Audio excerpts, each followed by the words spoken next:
Right, so Melody has been out for a little while now, and of course I have been playing it. And yes, I have actually managed to get Final Act off on separate occasions, right?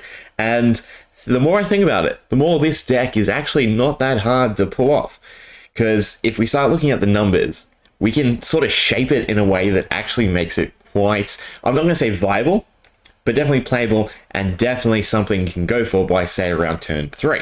Obviously in Blitz, you gain to turn 3, especially on a very non-sort of aggro deck, right? You're not really pressuring your opponent, not getting them to thin out their hand is another story. But anyway, right? We have to start off with some, let's call it jank math, right? I don't know why. Basically, when it comes to math, I look at numbers, I write things down, and sometimes they're right, sometimes they're wrong.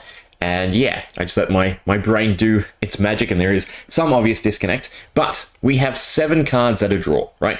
Golgarian Tome, 2 Art of War, 2 Cash-Ins, and 2 Tomes. So 7 out of 40, meaning that, if I've done this correctly, there is a 56% chance that we draw, right, into one of these off of 4 silver, okay?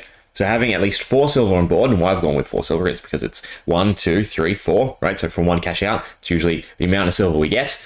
We can draw into the sequence, and then we can try and use the sequence to fuel and go into more sequencings. Not to mention, we will have some copper that we've generated from Jinglewood. Debatable whether or not we need it. I wish there were 2 one-handed weapons or items that I could take, just so that I could get another silver.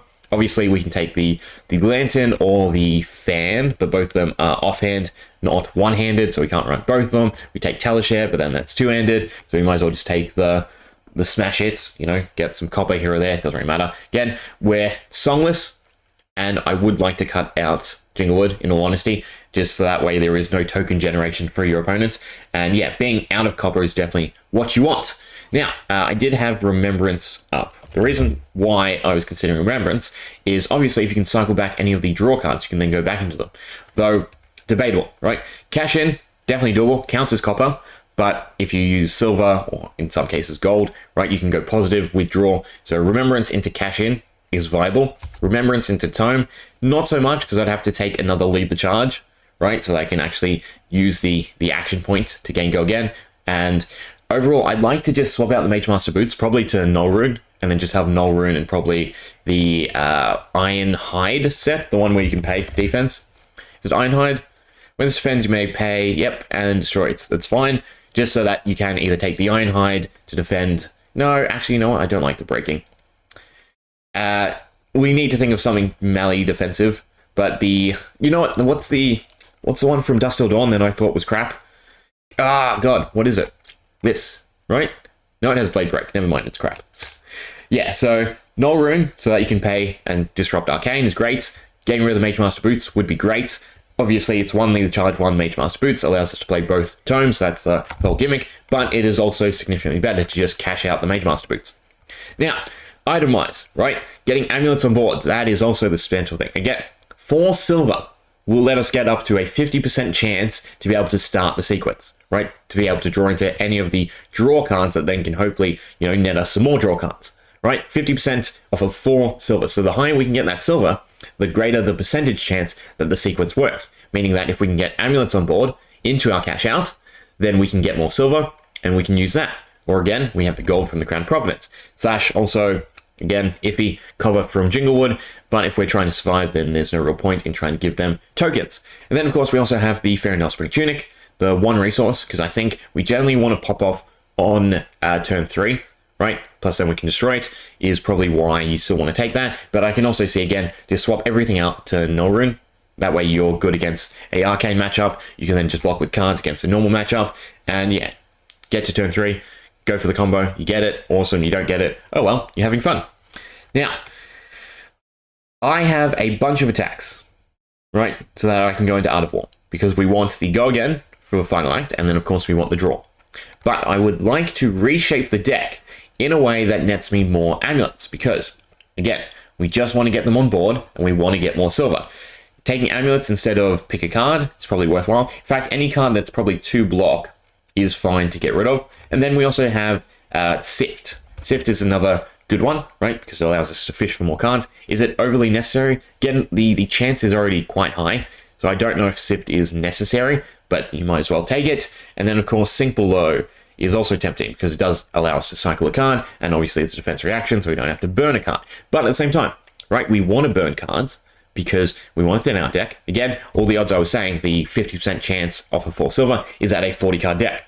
Right, already you start at 36. So actually, let me change the numbers. At 36, it becomes a 60% chance. Right, so on turn 1, you have a 60% chance. If you had 4 silver, again, using 4 silver as the metric, it's the crown, tunic, jinglewood, and the Null-Rune gloves, you would be able to have a 60% chance to go into your draw. Imperial Ledger, I do like this. Going for the gold is okay, too slow. Right, you'd much rather just run another amulet, because again, it's the same sort of effect, plus then it's in blue, which is what we want. Or, what I think I'm going to do, is I'm going to try one Remembrance. Right, just one, to see if I can go back into cash in, because again, this makes up for the copper. We can pay for it with the other tokens, so that's fine too. Art of War is also not a bad one to cycle back, we just need the resource floating. Tome is the iffy one, but then we could also go Tome, the charge. The only worry is that it's in yellow, so it's eh. Now, pick a card. I do like this, but it can definitely be replaced by something else. I think Sift is probably the go instead of it. So we'll stick 2 of them in, because also in terms of having the attack actions for Art of War, right, pick a card doesn't do anything. So I think 2 Sifts is definitely better. In terms of amulets, we have 1, 2, 3, 4, right, only 4 amulets. So cutting something out for that. Probably this round's on me. I think it's too slow. I do like the applicability of being able to use it for draw, but then also on the final act turn, you don't want to give your opponent draw. And then also in terms of surviving, the -1 in exchange for giving them an extra card to do extra things with is not as powerful in Melody, because we're already at a disadvantage in terms of blocking. So I think this round's on me as another one to cut maybe and chuck in 2 more amulets. Right? Do I have the other amulet I would take? No. Songs, I'm never going to touch. Interlude, never going to touch. Null-Rune, again, it's applicable. Sink Below, maybe. Whisper of the Oracle, maybe. But what we want is either a talisman or an amulet that is blue and doesn't have an effect that will trigger. So at the beginning of your end phase, if you have less cards, nope, that might trigger twice. If they draw more, that might trigger, so nope. So then we want amulets. Again, we want blue, because we want blue for Final Act. So we have Intervention, which is a us use, so that's fine. Same with this. But then we also have to think about your opponent stealing, right? So for instance, Amulet of Echo. Target hero discards 2 cards, activates ability only if they play 2 or more cards with the same name this turn. Because of our draw, right? That could backfire. Then we have Intervention, prevent the next 1 damage. That's not bad. That's probably the one we're taking. This would be put into the graveyard instead, put on the bottom of its own deck. No, so we'll take 2 amulets of Intervention. Yeah, so I think this is already a pretty smooth deck. You can tweak it and change it a little bit, maybe get rid of Unmovable, stick in the Sink Below, so you can cycle cards and look for the pieces to start. But yeah, you're just trying to get amulets on board. You just want to find cash out. And then that's it. That's all you need to do. We also do have, is it Knick-Knack? Bric-a-Brac? Yeah, but it's in red. And we have to pay. Because this is search your deck for a card with amulet, blah, blah, blah. So you get 1 off of it, but then you also have to pay 3, so it's not that great. Yeah, I will set this up just to show it off, I think, right? Actually, no, we'll play against the bot, I think. And we'll just see, because again, the only real issue of the deck is searching for cash out. Because cash out is the linchpin to actually get things going. Once you have the silver, it's fine. But if you don't draw into a cash out already, it's what, 2 in 40, so 1 in 20. So 5% chance that you get it. You get 4 cards, 4 rolls. So 20% chance. That's actually not bad. Did I do that right? Yeah, I did that right. So that's not bad, but it's not great. I guess this round's on me is better in that scenario. Anyway, let me find well, I'm not going to find a game, sorry. Let me set up against the bot. Right, so we can show this off a bit better. Right, so this is a decent start. We can Golgarian Tome, look for something. Nah, it's fine. We'll create the copper token. They'll get a token themselves. Again, doesn't matter.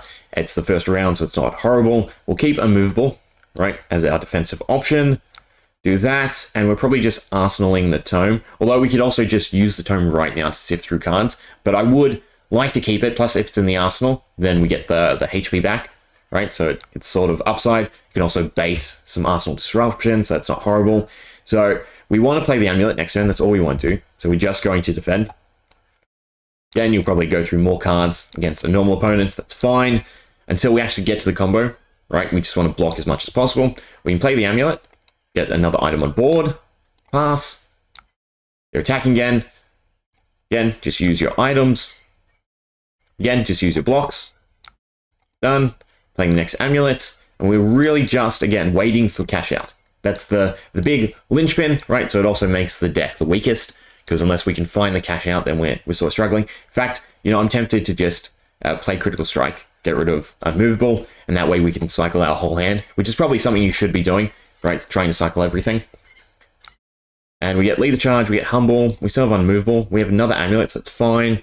So we would probably want to play Humble. I want to keep Lead the Charge, because that's part of the combo, but it's not as necessary.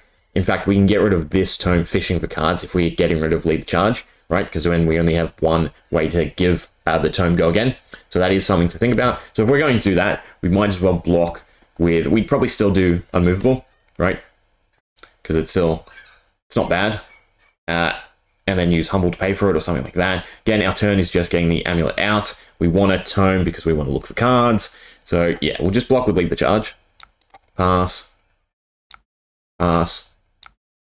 Pass. So we can get another amulet out. Done. And I am just going to use the Tunic into tome, I think, right? Even though it is probably worthwhile to get rid of the cards, I'm thinking about the regen option. Again, what would you actually do in a proper match? And I also wouldn't use Jinglewood at that point, right? Because there's no super need to go and generate the more copper. Because again, we have tons of items. We have gear to destroy as soon as we find cash in. And we have, sorry, cash out. And yeah, there's no point in giving your opponent that upside. Now, Arsenal. You don't want an Arsenal Final Act. Again, if they have Arsenal Disruption, you could, but I'm going to do cash in, right? So we get the 1 extra draw, which is fine. 2, so you just block. But I'm actually going to do something crazy, right? We're going to let them through this turn, and we're just going to try and get it off anyway. It might backfire because we only have 2 draw. Again, we want the cash out, which right now is what? 1 in 13. So it's not horrible, but it's definitely not the greatest odds, right? So yeah, we'll just cash out, or cash in, sorry. We'll pay for it with the gold. That way we go positive in draw. Yes. Done. And we draw into nothing that helps us. It's fine, right? We can stick the amulet on board. This will salvage the gold anyway, so it's worth trying to go for it, but it's not absolutely the end of the story. And it doesn't really matter about arsenaling, so you might as well play something like Humble to try and force their block. Again, we're just cycling cards, so we'll get rid of Last-Ditch Effort. We'll keep a movable to actually play. They'd most likely block it, right, because Humble has that dangerous effect. Although there's some heroes that don't care about losing their ability, I suppose. Arsenal, we'll do Final Act, because we know it's a bot. Anyway, there's the Art of War, there's another cash in, so I think that's enough draw to actually go for it again. Right, so we won't block, pass. Now, we don't have the gold to start things off, right, which is a bit troublesome, but we do have, well, just cards to pitch. So cash in, we have to pitch 2. So then we're just hoping that we draw into something, an attack action to use Art of War, right? So cash in, we're pitching the 2 blues, we're floating 2 resources, getting 2 cards back. We got Remembrance, which is kind of nice, but this is also not that great. So we'll Remembrance, right, because it's what we wanted to try. And we definitely want the cash-ins and the tome, I want to say. Definitely want the cash-ins and the Gorgarian tome, right? Because that just allows us to cycle a card. Yeah, do that. Then we can do Art of War. We can gain, go again, and we can banish to draw 2. Get rid of Wounding Blow. And we just need to see 1 blue, 1 cash out, which we didn't get, unfortunately. So, yep, we're just stacking more blues and waiting, right? So, what I do like about this point of the deck is it's not the just go for the combo, you don't hit the combo, that's it, right? As you can see, we've tried to go for the combo twice, we've missed, but that's fine, right? We're still getting things on board, we're still furthering the plot to actually go into what we actually want to use, which is cash out. Because cash out's a big one, because it's just 1 for 1 in terms of pitching. The Art of War, the tome, the cash in, all of that is just to help us draw through the deck. That's the only point of it, right? It's not actually there to improve the combo. Yes, it does help, but it's not the main thing we're trying to do. So I could sift and look for cards, right? So block, do that, pass, pass. We'll play Sift. We'll cycle these 2 cards. And again, cash out is all we want. Warmonger's Diplomacy, we can play it. Now, this could mess us up, right? Because we want to go peace into war. So this does mean for us that we now have to wait 1 extra turn. So that is the only issue with Warmonger's Diplomacy, especially at this point once you're ready to try and get the combo off. But we'll pick peace, because again, the main thing we're going to try and do is draw. Golgarian Tome, another amulet, so that's fine. We're blocking with Brutal Assault, because we don't need it at this point. Now we're at 18 cards. We can definitely Tome, look for something. We got Humble, that's fine. Again, just put the amulet out there. We're really stacking up things for cash out. I think that's all 6 amulets too. So we could play the cash in, right? Because we have the Fair and Dust Spring Tunic, which I suppose is what we want anyway. To do that, cash in, pitch the Humble, pass, and we get the other cash in, which we can't use this time, so we're just leaving it be. We get cash out finally, which is great. So this is probably the turn we're going for. No, it'll be 1 turn after this, right? So you can block with all these cards. You want to keep the cash out, you want to keep the cash in. Okay, so we'll block with Warmongers because it's useless. Pass. Pass. Okay, now we can cash out everything. So we can go at the Crown, obviously. The Tunic. The Null Rune. We know there's 1 tome left. No, there's actually 2 because I cycled it back. We can get rid of Jinglewood. And of course we can get rid of all the amulets to stack up the silver. And I could go for the cash in off of silver. But I think we really just want to wait, right? Yeah, so we got the other cash outs. We have the silver to draw, so it should be fine at this point. We're going to take the damage, it's fine. Pass. That was wrong. It's fine. It's okay. It's our turn anyway. Okay, so combo-wise, right? We don't need the cash out, so that's just a blue pitchball. It's fine. The cash in, I am going to pay for with silver just to kick things off, right? Because we still have enough cards in our zone that we don't actually need to pitch. Just pitching 8 cards in itself for the silver. Actually, you know, that's kind of enough to draw through the deck, isn't it? And we have the 2 final acts, because all we want is 1 Art of War. Did I mistakenly use both? No, good. So all we want is 1 Art of War to combo final act. No, always pay for it with silver, right? 8 is more than enough damage, surely. Yeah, that's fine. Right, and now we start cycling 2 cards. Get rid of Unmovable, keep the attack for the Art of War. We don't need the Sift at this point, because obviously, you know, our deck is quite thin. So we're just cycling until we eventually find Tome, right? That's workable. So we don't need the Encore because we have both final acts, right? And this is a yellow pitch ball anyway. So we might as well do Mage Master, right? Pitch the Encore, then play the Tome. Still no other Art of War, that's fine. So we can go back to using the silver. Again, keeping at least 1 attack for the Art of War. It's going to be the last card, isn't it? Which is fine. I guess then we don't need the draw. It's going to be the last card. There we go. So now we can play Art of War. We pitch, doesn't really matter what, get rid of cash out. We still need to go again for the 2 final acts. And obviously we want to banish and just end off our draw. What is there like fatigue if I draw into nothing? I can just proc silver, right? Hopefully that's the case. We'll banish, doesn't really matter which. Actually, last ditch effort was probably worthwhile to keep, right? And then we can proc the silver. Pay for it with Humble. Do I pay for the copper? Does this ruin? No, because I have exactly 2. Yeah, so we just do final act into final act. Okay, so first final act is doing 21. Unfortunately, the pass is blocked, so spacebar. Right, and then second final act. Done. I want to just get to the end screen. Can I just do that? Or we'll wait till their turn. Because I want to see how many turns was that. Because that was quite long. And again, we sort of went for the combo 3 times before we failed. Well, I did fail. Before we actually found it. So how long was that? That took, well, 10 minutes for starters.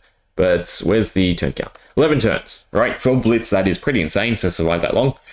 But again, the whole concept of this deck is go for it here and there. Don't overcommit. Again, just try and thin out your deck, because the big crux of it is just cash out silver and then use that silver, right? Because silver is just so much more efficient for Melody than copper. The copper generation, with the fact that, again, it doesn't feed into anything else, is awful.